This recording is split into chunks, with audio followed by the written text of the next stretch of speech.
31 दिसंबर साल 2022 की रात को जब राजधानी दिल्ली पुराने साल को अलविदा करने और आने वाले साल के स्वागत के जश्न में सराबोर थी, तब रात के अंधेरे में सड़क पर फैले सन्नाटे को एक मासूम चीखें चीर रही थी।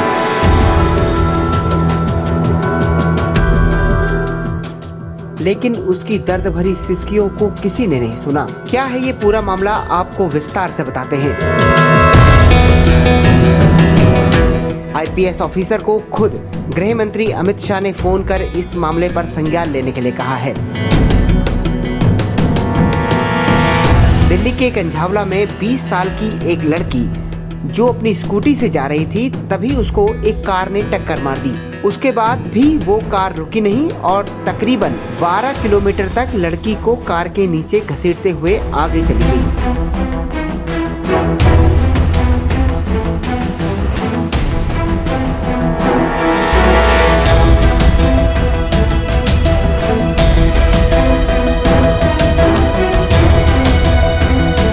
रविवार को हुई इस घटना में लड़की की मौत हो गई। पुलिस ने कथित तौर पर कार में बैठे 5 लोगों को सोमवार को गिरफ्तार भी कर लिया। पुलिस के मुताबिक लड़की के साथ कोई यौन उत्पीड़न का मामला नहीं हुआ है। मृतका के साथ उसकी सहेली भी मौजूद थी। सहेली ने एक निजी चैनल को दिए इंटरव्यू में पूरी घटना को विस्तार से बताया है और कई मामलों का खुलासा किया है।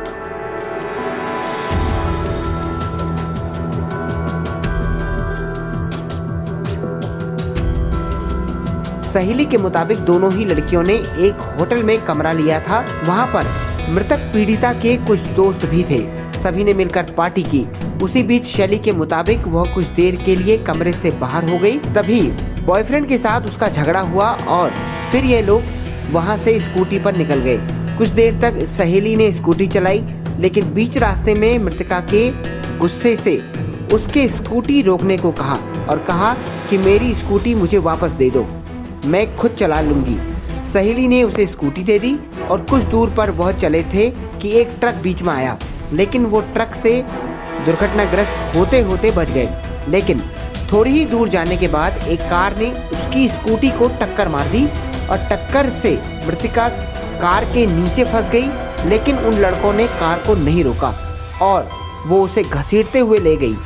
उसी के कारण उसकी मौत हो गई। पहली बार की तरह गिरी थी, उसे चोटें आई। उसने पुलिस को भी अपना यह बयान दिया है। सहेली के मुताबिक उस कार में वही लड़के थे जो उनके साथ पार्टी में मौजूद थे, लेकिन उन्होंने मृतका की आवाज को अनसुना कर दिया और कार नहीं रोकी।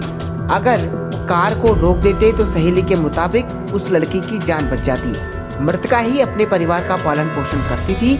मृतका की नानी के मुताबिक वो किसी सहेली को नहीं जानती है। सहेली की भूमिका पर भी सवाल उठना वाजिब है, क्योंकि वो मृतका को सड़क पर छोड़कर भाग गई और सारा इल्जाम उन लड़कों पर लगा रही है। कंझावला कांड पर सियासी तकरार भी जारी है। बीजेपी की दिल्ली इकाई ने आम आदमी पार्टी पर आरोप लगाया कि वो पुलिस को ठीक से जांच नहीं करने दे रही। उधर आम आदमी पार्टी के नेताओं ने एलजीबी के सक्सेना और दिल्ली पुलिस पर निशाना साधते हुए बीजेपी से संबंध पर एक आरोपी को बचाने का आरोप लगाया है। खैर, सहेली क्या बोल रही है, सियासत तो हर मामले पर होती है, लेकिन इन सभी के बीच वो लड़की जो अब कभी वापस नहीं लौटेगी और उसके परिवार का क्या, जिसके पालन पोषण की जिम्मेदारी उस पर थी।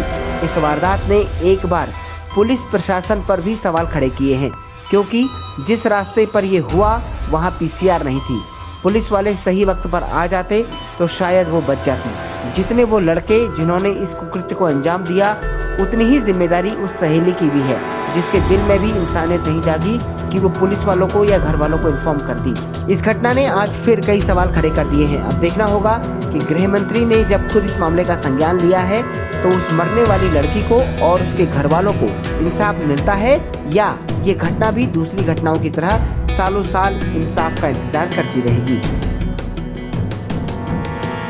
हमारे साथ जुड़े रहने के लिए देखते रहिए देश रोजाना का YouTube चैनल। सब्सक्राइब कीजिए, साथ ही देश रोजाना की खबरें सबसे पहले देखने के लिए प्रेस कीजिए बेल आइकन।